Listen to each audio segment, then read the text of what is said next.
दिल्ली स्थित उनके आवास पे रखा गया है और हम उनके आवास के बाहर ही खड़े हुए हैं। आप यहाँ पे देख सकते हैं कि अब लोग जो है श्रद्धांजलि देने के लिए लोग पहुँच रहे हैं। ये यहाँ पर जो सेना के जो अधिकारी हैं वो श्रद्धांजलि देने के लिए यहाँ पर पहुँच रहे हैं और साथ ही क्या अमित शाह गृह मंत्री भी यहाँ पे श्रद्धांजलि देने के लिए यहाँ पर अभी कुछ देर पहले पहुँचे थे और लोग जो हैं वो भी यहाँ पे श्रद्धांजलि देने के लिए पहुँचे हैं क्योंकि अपने हीरो की एक झलक लोग पाना चाहते हैं। आखिरी नमन लोग यहाँ पर करना चाहते हैं। ये आप देख सकते हैं कि यहाँ पर भारी संख्या में जो लोग हैं वो पहुँच चुके हैं और यहाँ पे श्रद्धांजलि देने के लिए सेना के जो आला अधिकारी हैं वो भी यहाँ पर पहुँच रहे हैं और 1:30 बजे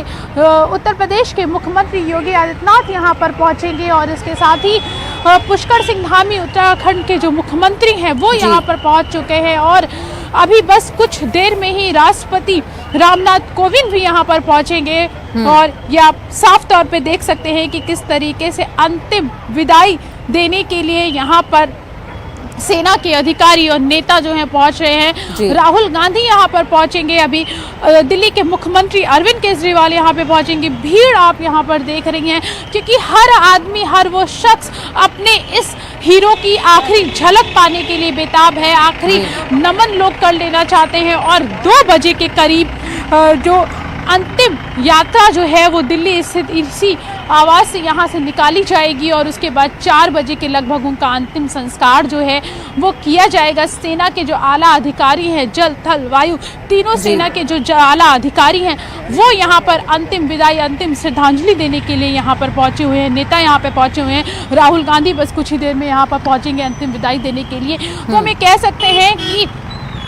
जिस तरीके से ये जो पल है श्रद्धांजलि देने के लिए लोग यहाँ पर पहुँच रहे हैं क्योंकि लोगों को लगता है जिस तरीके से अभी हम जब काफिले के साथ में जब हम अस्पताल से जब हम घर के लिए रवाना हुए थे, जब हम निकले तो मैं आपको बताऊं कि जो दृश्य था पूरे दिल्ली में यहाँ पर उनके पोस्टर्स लगाए गए थे और लोग उसको नमन कर रहे थे। लोग एक फोटो लेने के लिए, वीडियो बनाने के लिए लोग सड़कों के किनारे खड़े थे क्योंकि ये जो पल है लोग इसको अपने फोन में कैप्चर कर लेना चाहते हैं। ये जो यादें हैं ये जीवन भर अब ये यादें ही उनके साथ रहेंगी तो लोग फोन में अपने कैप्चर कर लेना चाहते थे। 2 बजे उनकी अंतिम यात्रा जो है वो यहीं दिल्ली से यहाँ से शुरू की जाएगी और उसके बाद 4 बजे के लगभग अंतिम संस्कार किया जाएगा। एक बार फिर मैं अपने दर्शकों को दिखाऊं कि किस तरीके का माहौल यहाँ पर है। प्रीति, ये बताइएगा, मुल्क के तो तमाम लोग इस